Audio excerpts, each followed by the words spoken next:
Bonjour, jour 1, je peux dire ça. C'est un commencement, c'est une nouvelle aventure. Un carême, ça dure 40 jours, et là, on a 15 jours, peut-être un peu plus. Donc c'est l'occasion de pouvoir s'encourager. Alors moi, je voudrais vous encourager avec ce texte qu'on a eu hier du 2e livre des Rois, pendant la messe.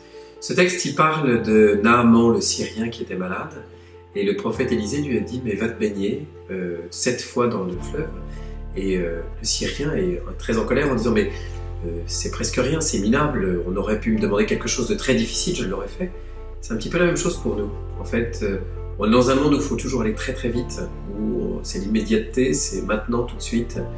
Et peut-être que maintenant, il faut faire quelque chose de facile, en fait, mais qu'on a oublié. C'est de passer du temps ensemble, de s'arrêter, de vivre, de retrouver un rythme de vie pas plus lent, mais plus naturel. Prendre le temps de prier, prendre le temps de s'arrêter, prendre le temps d'être ensemble, prendre le temps de se parler avec les enfants, de travailler avec eux, d'être à leur côté. C'est un temps particulier, vous savez, comme le 7e jour. L'homme a été créé le 6e jour, et le 7e jour, qu'est-ce qui est arrivé? Eh bien, Dieu a contemplé son œuvre, il s'est arrêté. Le propre de l'homme, s'il veut vraiment être complet, c'est de prendre le temps de s'arrêter et de contempler. Alors contempler, rien qu'en regardant par la fenêtre, je vois le camélia qui est en fleurs, on voit la Loire qui coule, comme d'habitude. On a, comme d'habitude, les oiseaux. Ce matin, en célébrant la messe dans la chapelle, comme tous les jours, j'entendais les oiseaux qui, eux, sans cesse chantent la louange de Dieu. Le monde ne s'est pas arrêté, bien au contraire. C'est signe justement qu'il faut poursuivre. Peut-être faire de ce temps un temps presque de grâce, c'est-à-dire un temps où on peut retrouver un rythme qui est nécessaire pour nous, un temps où l'on peut juste prendre le temps. On n'a jamais le temps.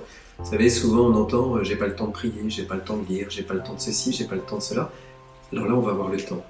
Le temps de juste de s'arrêter et puis de faire tout ce qu'on n'a pas le temps de faire d'habitude. Peut-être que ça va être l'occasion de revoir notre manière de voir le monde et de revoir notre vie.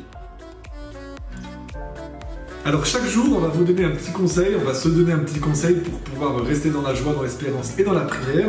Et aujourd'hui, ce petit conseil, c'est que comme on est en train de réorganiser tous nos vies avec le travail, le télétravail, les enfants à la maison, parfois l'isolement, c'est de se dire, eh ben, on peut prendre un petit temps de prière, peut-être un quart d'heure c'est 1% de la journée, et tenir ce petit quart d'heure, peut-être plus pour ceux qui ont l'habitude, et vraiment de tenir et de le mettre dans nos agendas. Alors par exemple, ici, on a dit que tous les matins à 9 h, on serait en louange. Allez, bon courage, on reste dans l'espérance, un petit temps de prière, un quart d'heure par jour. Donc la prière du jour avec Sainte Mère Teresa. Seigneur, crucifié et ressuscité, apprends-nous à affronter les luttes de la vie quotidienne, afin que nous vivions dans une grande plénitude. Tu as humblement et patiemment accueilli les échecs de la vie humaine, comme les souffrances et la crucifixion. Alors les peines et les luttes que nous apporte chaque journée, aide-nous à les vivre comme des grandes occasions de grandir et de mieux te ressembler. Rends-nous capables de les affronter, pleins de confiance en ton soutien. Fais-nous comprendre que nous arrivions à la plénitude de la vie, qu'en mourant sans cesse à nous-mêmes et à nos désirs égoïstes. Car c'est seulement en mourant avec toi que nous pouvons ressusciter avec toi. Que rien désormais ne nous fasse souffrir ou pleurer, au point d'en oublier la joie de ta résurrection.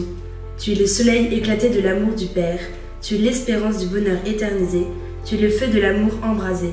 Que la joie de Jésus soit force en nous, et qu'elle soit entre nous lien de paix, d'unité et d'amour.